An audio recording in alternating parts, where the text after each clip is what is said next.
My background in organizational health came about kind of by accident and from an early age. My dad, God rest his soul, was a great salesperson and did a great job for this company. His customers loved him, and he liked his work, but the company he worked for made it difficult for him. Management was really dysfunctional, and I didn't know what that meant. I was 9 years old, and my dad would come home from work and complain about what they were doing. But even as a young kid, I thought, I don't like that.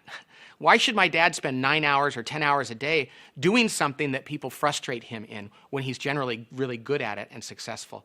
And so as a kid, I got my own jobs, and I started to understand the world of work. And then I got out of college, and I got my first job at a management consulting firm, and it was all focused on helping people be smarter. And I kept thinking, these people are plenty smart, but they're super dysfunctional.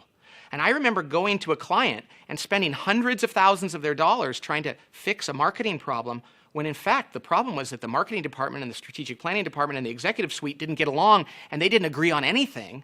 And I said to my boss at the time, we should help them with that. And they said, they don't pay us to do that. And really at an early age in my career, I said, I want to do that.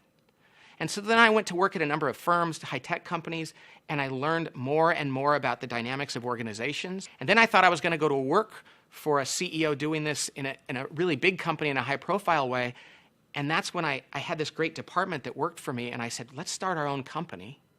And then I started writing a book just for fun, and I thought it would never get published, and we were talking about going to Kinko's, which is now the FedEx store, and making copies of it, and then this publisher, who's still my publisher, found it and said they wanted to print it, which we thought was great, and over time it just grew, and our firm grew, and more books came, and what it essentially came down to is we were just describing simple things that we saw that didn't work, that many times people who were too sophisticated were missing. And that's kind of how organizational health came about. It's been a great accident in some ways and a great blessing.